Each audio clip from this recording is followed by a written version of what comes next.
বেশ কয়েকটি রাজনৈতিক দল চাচ্ছে প্রথমে জাতীয় নির্বাচন, তবে জাতীয় নির্বাচন নাকি স্থানীয় সরকার নির্বাচন, কোনটি আগে প্রয়োজন? এ বিষয়ে সাধারণ মানুষ ও শিক্ষার্থীরা কি ভাবছেন আমরা সেটি জানাবো। চলুন জেনে আসা যাক।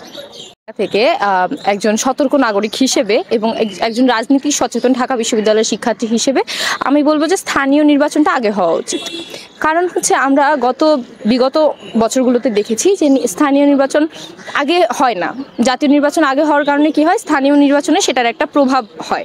যে দেখা গেছে ক্ষমতাসীন যে দল থাকে তারা হচ্ছে আপনার ব্যালট বাক্স চুরি থেকে শুরু করে তাদের হচ্ছে প্রভাব বিস্তারের চেষ্টা করে, এবং প্রভাব বিস্তারের চেষ্টা করে তাদের যেই হচ্ছে আপনার দলীয় যেই লোক থাকে তাদেরকে হচ্ছে এরা জেতানোর চেষ্টা করে। তো এই সব যদি আমরা নীতিগত দিক থেকেও দেখি তাহলে হচ্ছে এই যে স্থানীয় পর্যায়ের স্বায়ত্তশাসন নিশ্চিত করার জন্য, এখানে আপনার ট্রান্সপারেন্সি নিশ্চিত করার জন্য হচ্ছে আমার মনে হয় যে দলীয় মানে যে সেন্ট্রালে থাকবে, যে হচ্ছে আপনার ক্ষমতায় থাকবে, তার লোকই স্থানীয় শাসন ব্যবস্থায় থাকবে। এই জিনিসটাকে স্টপ করার জন্য হইলেও আমাদের হচ্ছে স্থানীয় নির্বাচন ব্যবস্থা আগে দেওয়া উচিত, তারপরে হচ্ছে জাতীয় নির্বাচন হওয়া উচিত, আমার এটা মনে হয়। আমি নাবিলা তালুকদার, রাষ্ট্রবিজ্ঞান বিভাগ 22-23 সেশন, ঢাকা বিশ্ববিদ্যালয়। কোনো রাজনৈতিক দলের সাথে যুক্ত আছেন? না, আমি কোনো রাজনৈতিক দলের সাথে যুক্ত নেই। আমি জাতীয় নির্বাচনটাই আগে চাচ্ছি। দেশের উশৃঙ্খলা এবং পরিবেশ তেমন একটা ভালো না। আমি চাই দেশ ভালো থাক, মানুষ সবাই সবার স্বাধীনতা নিয়ে বাঁচুক। এখন যে পরিবেশ আছে এই পরিবেশ এটা কোনো পরিবেশ না। মানুষ যার যার মতো ক্ষমতা ব্যবহার করতেছে। স্থানীয় নির্বাচনটা আমার চাওয়ার কারণ হচ্ছে যে মানুষ নিজের ইচ্ছায় চলবে, নিজে ভালো করে চলবে, এটাই আমি মনে করি। এটা পরে হলেও সমস্যা নাই, আগে জাতীয় নির্বাচনটাই প্রয়োজন। জাতীয় নির্বাচন হইলে পরে ওইটা এমনিতেই ঠিক হয়ে যাবে সময়। জুলাই গণ অভ্যুত্থানে একটা রক্তক্ষয়ী হাজারো ছাত্র জনতার জীবনের বিনিময়ে যে আমরা দ্বিতীয় স্বাধীনতা পেয়েছি, এখন এই বর্তমান যে অন্তর্বর্তীকালীন সরকার রয়েছে, সরকারের কিন্তু কন্ট্রোলিংটা অল ওভার দ্য কান্ট্রি ভালোভাবে নেই। এখন দেশে যে বিশৃঙ্খলা, হত্যা, মারামারি, কাটাকাটি, আইনের শাসনের চরম বিপর্যয় ঘটতেছে, সেই হিসেবে আমি মনে করি সরকারের এখন মূল ফোকাস, কনসেন্ট্রেশনটা দেওয়া উচিত জাতীয় নির্বাচনের দিকে। জাতীয় নির্বাচন যখন হবে, একটা অবাধ, সুষ্ঠু, নিরপেক্ষ, গ্রহণযোগ্য নির্বাচন হওয়ার পরে দেখবেন সকল কিছুতে একটা কন্ট্রোলিংটা, রাষ্ট্রের যে অ্যাপারেটাসগুলো রয়েছে, স্টেট অ্যাপারেটাসগুলো রয়েছে, এগুলো শক্ত হবে। তখন একটা স্থানীয় নির্বাচন হলে ওটা বেশি গ্রহণযোগ্য হবে তখন। আর এখন যদি স্থানীয় সরকার নির্বাচন হয়, তখন দেখা গেছে ভালোভাবে করতে পারবে না। আর প্রায় 4000-এর উপরে ইউনিয়ন পরিষদ এবং উপজেলা পরিষদ, প্রায় 500-র মতো, এগুলো করতে গেলে দেশে এখন আরও বিশৃঙ্খলা, মারামারি, হানাহানি, কাটাকাটি এটা ব্যাপকভাবে বেড়ে যাবে। এবং আমি স্থানীয় সরকার বিশেষজ্ঞ হিসেবে আমি মনে করি, এটা আমার ধারণা। আমি তো গ্রাসরুট লেভেলে একাধিক স্থানীয় সরকার নির্বাচনের সাথে জড়িত ছিলাম নরসিংদী বেলাব উপজেলায়। তো সেই হিসেবে আমি বলি যে এই মুহূর্তে যদি ওই নির্বাচনটা দেওয়া হয়, তখন দেশে একটা চরম অরাজক পরিস্থিতি তৈরি হবে। সেই হিসেবে আমার মনে হয় একটা শক্তিশালী রাজনৈতিক সরকার আসুক। জনগণ যে দীর্ঘদিন ভোট দিতে পারে না, জনগণ যখন ভোটের মাধ্যমে নেতৃত্ব নির্বাচিত করবেন, তখন নেতৃত্বের জায়গাগুলো থেকে কিন্তু কন্ট্রোলিংটা খুব করা হবে। তখন স্থানীয় সরকার নির্বাচন হলে ভালো হবে দলগুলোর। হ্যাঁ, শুনেন, এখন বিষয়টা হচ্ছে, এটা তো আমি দেশবিরোধী স্বৈরাচার সরকারের সময় আমরা দেখেছি স্থানীয় সরকার নির্বাচনগুলোতে প্রতীক দেওয়ার মাধ্যমে এটাকে একেবারে ভয়াবহ অবস্থা নিয়ে গেছে, মানুষ ভোট দিতে পারে নাই।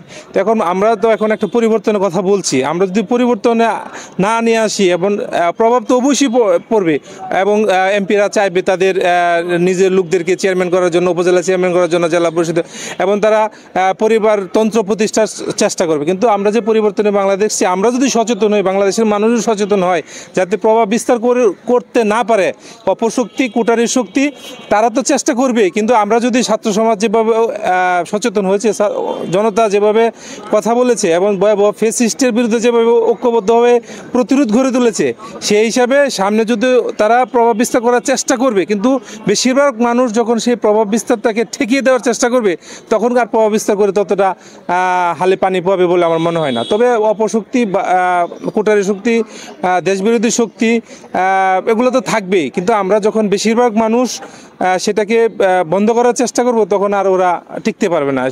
আমি সেটাই মনে করি। আপনি একটা জিনিস দেখেন, বাংলাদেশের যে ইতিহাসের রাজনৈতিক ইতিহাসে এবং নির্বাচনী যে ব্যবস্থাটা রয়েছে, এই ব্যবস্থাটায় যখন আপনার জাতীয় নির্বাচন হয়ে যায়, এরপরে আমরা স্থানীয় নির্বাচনগুলো দেখি, উপজেলা পরিষদ, পৌরসভা, ইউনিয়ন পরিষদ, সেক্ষেত্রে আমরা কি দেখি যে এমপি যে হয়ে যায় কিংবা এমপি মন্ত্রী যে হয়, তার পরিচিত কিংবা তার ডান হাত বাম হাত এদেরকে হচ্ছে ওই পদগুলো দিয়ে দেয় এবং তারা একটা প্রভাব বিস্তার করার চেষ্টা করে।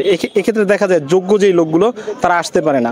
এছাড়া ইউনিয়ন পরিষদ কিংবা ইউনিয়ন পরিষদের যেই চেয়ারম্যান কিংবা মেম্বার, এই সমস্ত জায়গায় আপনার পুরোপুরিভাবে আপনার যে রয়েছে এমপি যে হয়, জাতীয় নির্বাচনের পর যে এমপি হয়, এমপির নিজস্ব লোকেরাই সেই জায়গাগুলো দখল করে নেয়।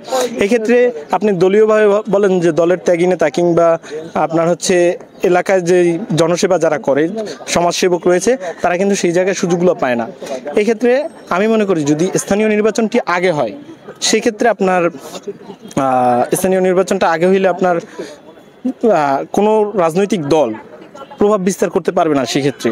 এই জন্য স্থানীয় নির্বাচনটা আগে হওয়া উচিত এবং জাতীয় নির্বাচনটা পরে হওয়া উচিত। আর দ্বিতীয় কথা হচ্ছে, এখন একটা অন্তর্বর্তীকালীন সরকার রয়েছে।